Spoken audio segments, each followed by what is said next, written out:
All right, so let's move on to the rest of the issues that we have. We're doing, as I indicated earlier, we're doing a talk with our correspondents to find out some of the issues that are trending in their communities. We're starting in the Upper West region, and Rafiq has joined us. Anymore.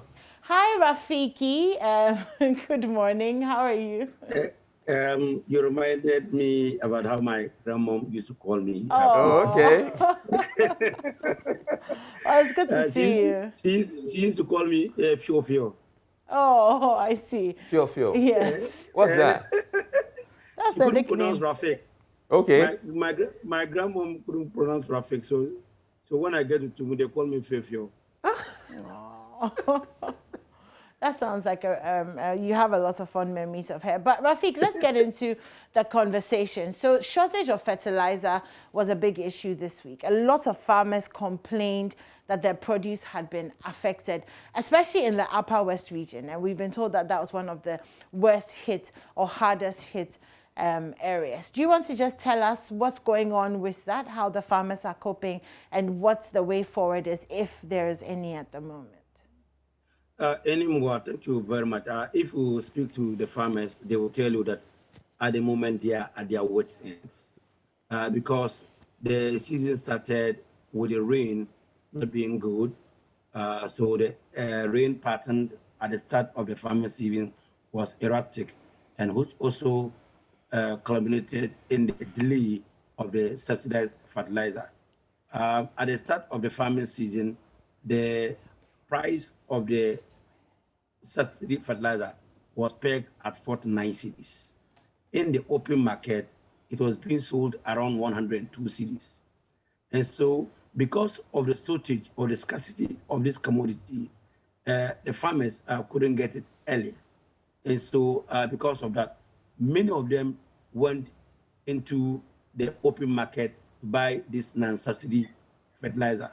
And so, because of the many people who want the commodity, so the price shot up. As I speak to you now, the price of the NPK is now pegged around 180 and 220, depending on which area that you get these fertilizer. And so the farmers were not able to apply the NPK fertilizer, their phase dose on time.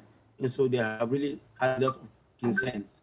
And so some of them who went into this 4 months seed, they had lots of worries about the NPK that they have applied. And so they are expected to apply this second dose, which is urea or sulfate of ammonia. As we speak in the region now, you can't get a bag of subsidized or sulfate of ammonia, be it in the open market or also the subsidy one in the market. It's not in the Upper West region. And so because of that, the farmers really have lots of fears that there could be famine in the region, because the first application, they didn't apply it on time, and then yet the second one too, they are yet to get it. Well, let me use myself as an example. You know, I do lots of farming. And so this year, I am doing 500 acres. Wow, that's a lot. That's a lot, 500 acres that I'm doing. And so as I speak to you now, I was able to get, I needed 2,000, because each acre, if you are doing 25, you are using 25 kilos, that's the government subsidized fertilizer, you need 2,000 bags, 2,000 bags. I was only able to get 1,000 bags of subsidized fertilizer. So the rest, I have to buy it in the open. And so I bought the government fertilizer, which started at 49 cedis, but government revised the fee to 65 cedis. So I bought 1,000 bags of fertilizer at 65 cedis, one each. And so I went into the open market and I bought the sulfate to the NPK in the open market, each at 165 Ghana cedis. And so that's the trouble that the farmers are going through. And I'm into the outgrow scheme, and I have over 200 farmers who are under that scheme. And yesterday alone, I got over 30 calls from the farmers that they are still waiting for me to bring the fertilizer. And so we are here to apply the second application, and then now it's not even there. And so these things are, time is of essence. And so you need you need at least 2-3 weeks. We need to do this application. If not, we should forget it. And so if I'm going to go even in the open market, which is not even there, now they are pegging it around 200 or 220 Ghana cedis. Let me tell you one interesting thing. Now, the the people around the extension officers and the agriculture officers are telling us that now, because the sulfate of ammonia or urea is not available, we can apply Activa. You know, there's one of the fertilizers that are high quality, and so the one that we are supposed to use for the first dose, we're supposed to use it for the second dose. That is if it's available, and that's what most farmers are now resorting to. And so the picture in the upper West region is not the best, and I can tell you that farmers are really crying and they are at their wit's ends. Well, Rafik, what is it that you're being told as to when this is going to be available? I mean, the fertilizer, the kind of fertilizer you're looking for the second application. There's no news about it. There's no news. I have combed and around. And you're actually also saying that even those that is not subsidized, it's not available. It's not available. You can't get them in the market. It's not there. It's not there. Israel, let me tell you, a couple of weeks ago, when people were even looking for fertilizer, you know the apples very well.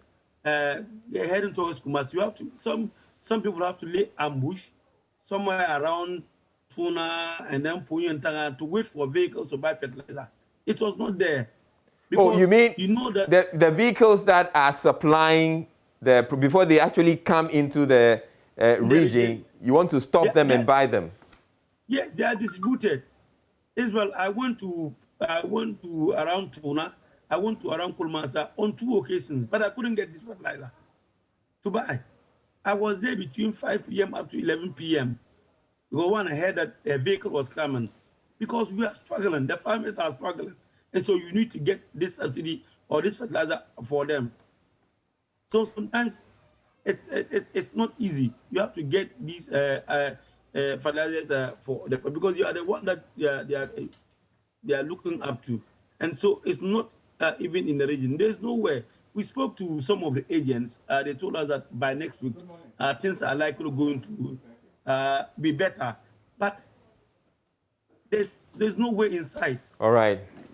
Rafik, it sounds like a really worrying situation. I hope that we can get to resolve this as quickly as possible so that we can have some fertilizer for the farmers, because otherwise the crops are going to fail.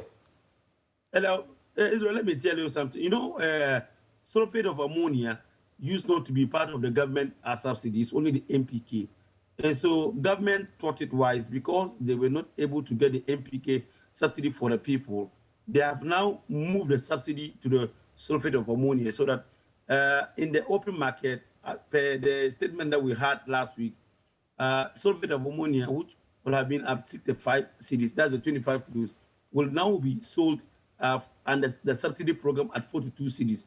Israel, how do you subsidize something that is not even there? So government came out and said that, okay, sulfate of ammonia is also subsidized. Now it's not even there. So how do you subsidize something that is not even there? I get it.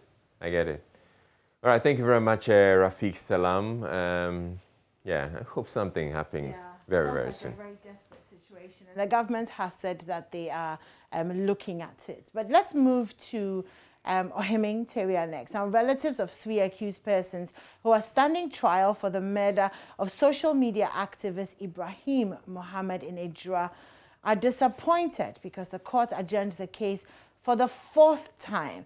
Now, Ohiming has been following the entire Ejura discourse, and he joins us this morning on the phone lines. Israel.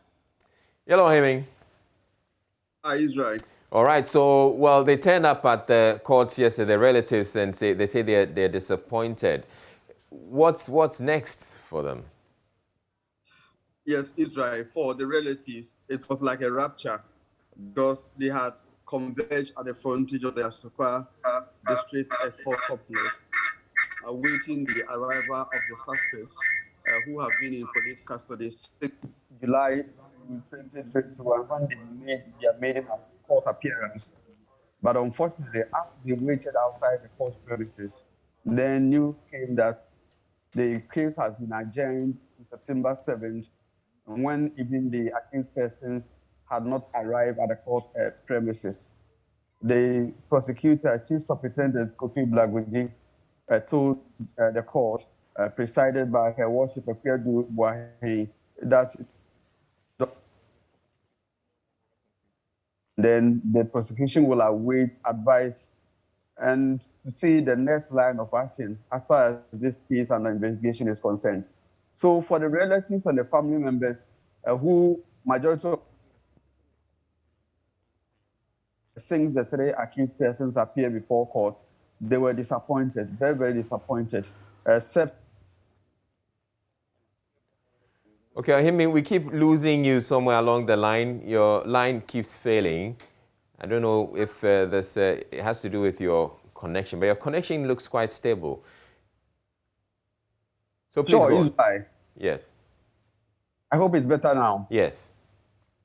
Yes, let me remind our viewers that 3 people are standing trial in connection with the murder of, also known as Kaka Mechu, a social media activist who was murdered on 26th of June 2021 in Ejra, which police says he was actually on his motorbike entering the family house at Dagombala in Ejra, when unknown assailants attacked.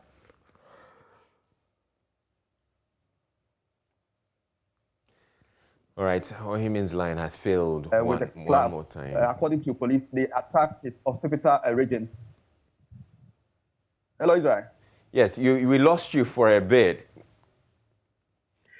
But yes, Ohimi, I'd want us to just go to, I know you have contacts within the police service. Are you able to tell what exactly is going on?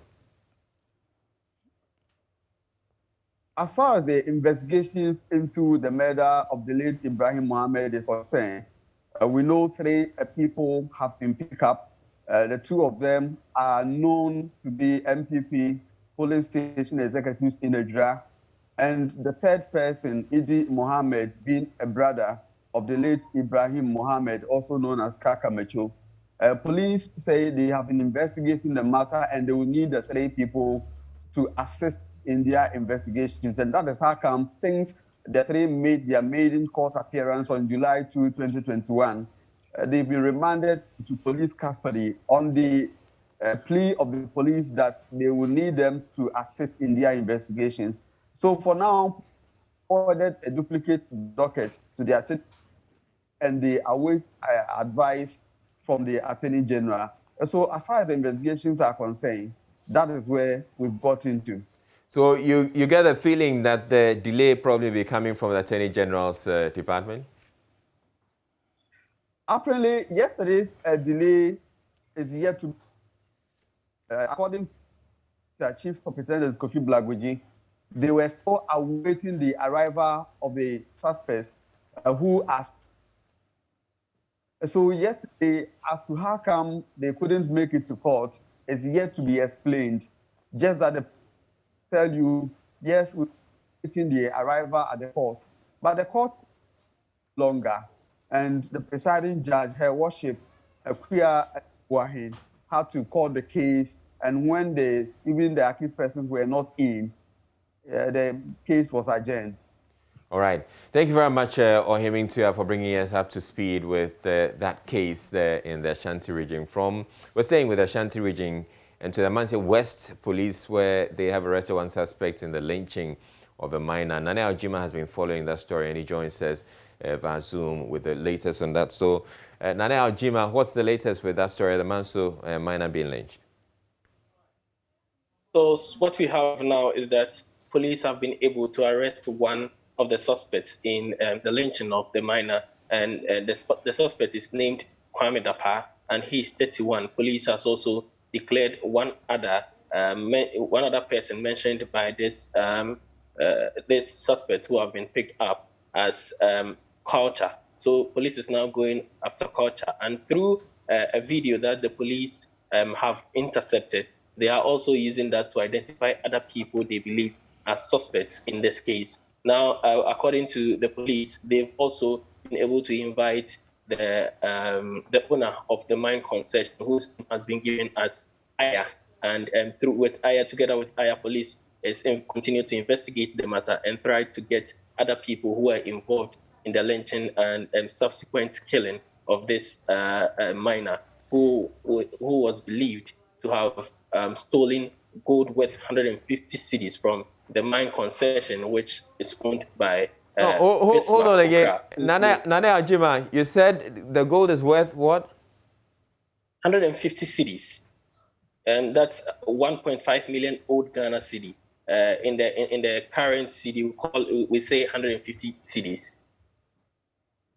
And that's it. And they lynched him.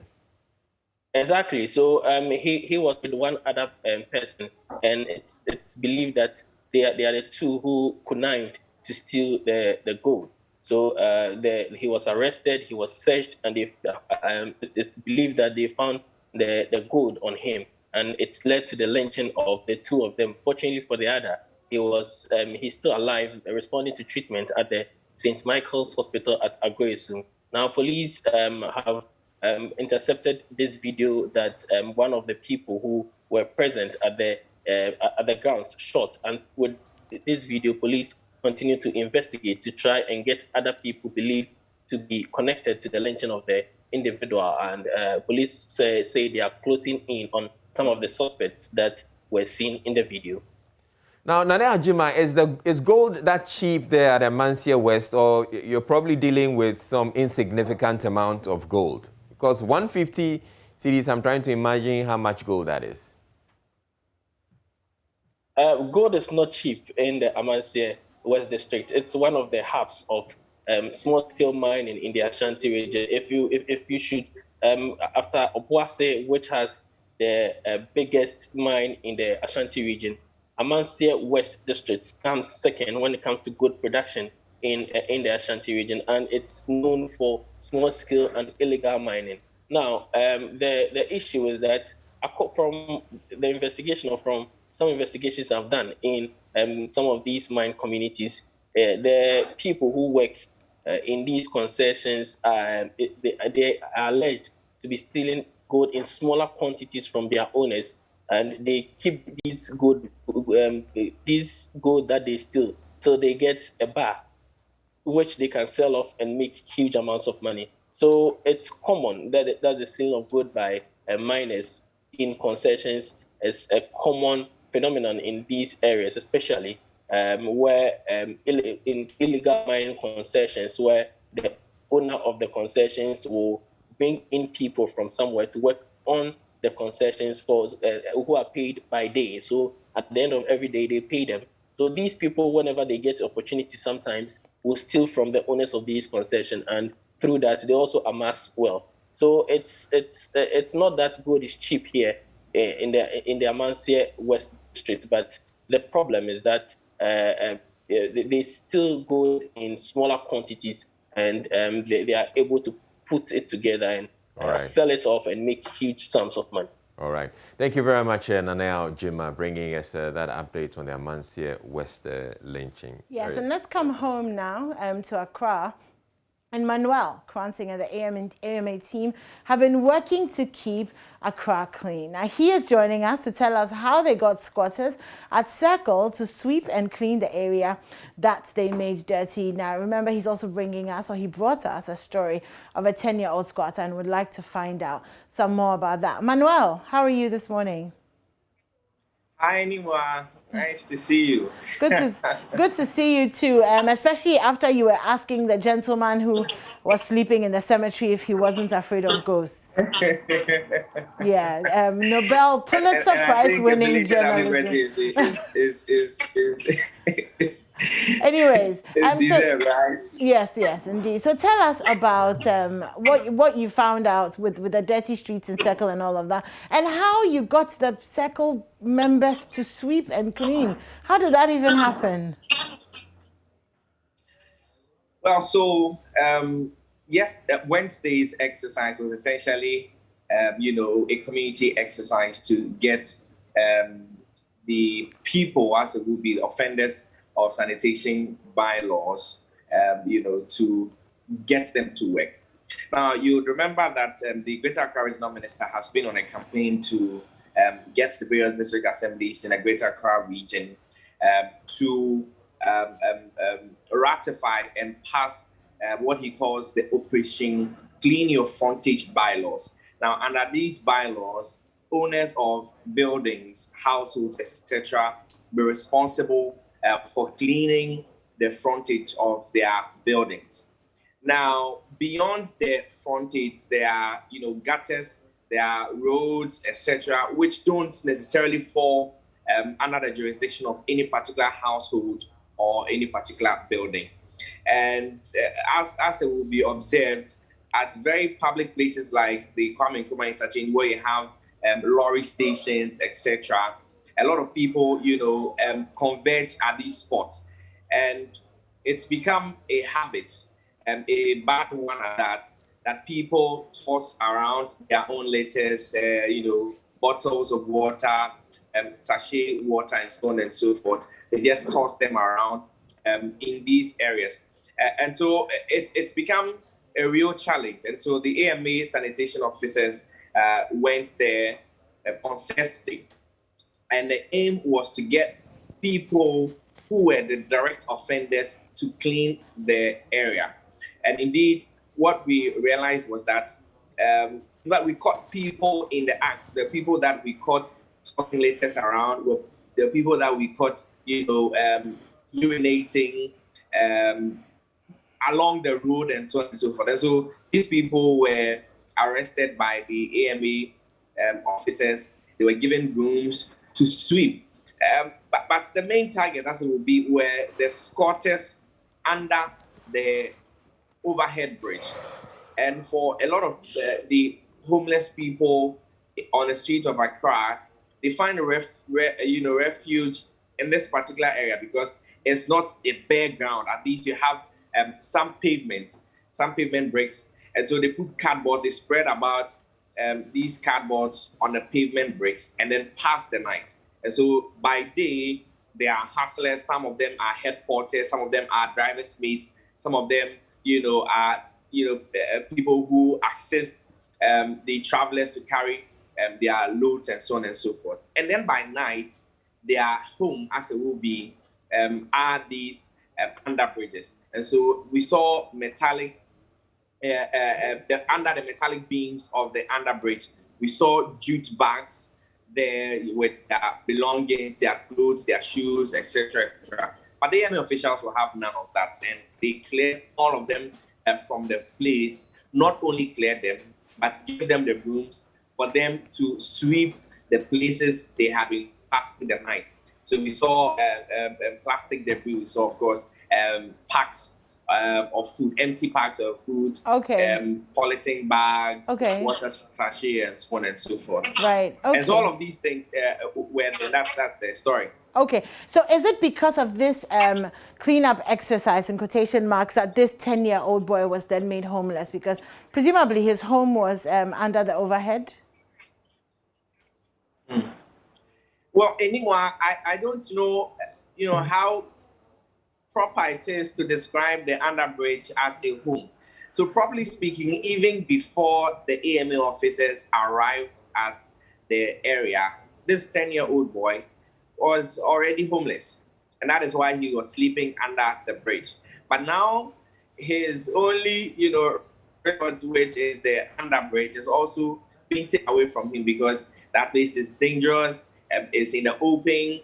There are, unscrupulous people who parade the area and so on and so forth. And so he's already homeless, but his situation has gotten even worse now because he does not have anywhere to turn to. The AMA officials I spoke to said they were going to connect him with the Department of Social Welfare for them to take over his case. As of now, though, there's no hope for the boy as to how he's going to get reintegrated into the community. This is because his mom, as we've learned, is mentally challenged and he doesn't have any links to his original family anymore.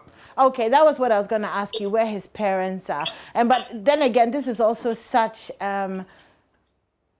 the reality of why we need a working social welfare system, because our kids shouldn't be out on the street. Not a 10-year-old boy sleeping underneath a bridge is heartbreaking, and we really need a system to work. He needs to have somewhere to go. He needs to go to school. He needs to be loved and taken care of. He's only 10 years old. So anyways, thank you so much for joining us, Manuel. As always, it's a pleasure to speak to you. All right. Absolutely. I was actually hoping that the AMA should have taken the boy from that place and sent him into a shelter. Very good. There is no shelter, though, is there? There's no ready shelter. Accra Metropolitan Assembly. Yes, but that's they're saying they're going to connect him to. Exactly, because there is no designated place. There's no place that you can just take him, which is what should happen. There's no system that's set up. Like, for example, in the West, if you take a kid like this, you have a list of temporary foster homes, a list of temporary vetted foster parents whose homes are available. You call them, you take the child there, you get child protective services to go through the process. He's, put in a home. There's none of that here. That is why a government institution can say to a 10-year-old boy, I am going to connect you. How are you going to connect him? With what? With a phone, with internet, with how are you even going to find him to connect him? And where does he sleep until you connect him? And this is how our government fails us every day, simply by not even putting in the systems. Forget if you're going to say we don't have money to build shelters, or we don't have this, or we don't have that. You're not even asking the public that, okay, why don't we set up some sort of temporary foster house care system or something with people who have homes and are open to take these kinds of children in. I've never heard that any minister, and let me just come to the minister for gender, and I've never actually heard him, whoever in the past till now, say that, okay, we're calling on the public. If I meant him in the future, I'm going back to before Nkrumah, whichever gender minister has been, is, was, and will be, has ever said that, hey, okay, Ghanaians, those who have homes, let's start a register so that when we find children like this, these kids can come and spend the night in your house, at least until we're able to set them up. No, we won't do that. We won't think about the ways that we can take 10-year-old kids off the streets and into homes. But somebody in authority will tell you that, oh, I'll hook you up with some welfare system. Hook him up how? Do you have his number? How are you going to find him to hook him up? Anyway, I'm just going to calm down. Okay, so I would urge whoever is responsible should just go back and look for this boy and take him off the streets. Let's not fail them like that. We're taking a break here on the AM show. We'll be back in a bit.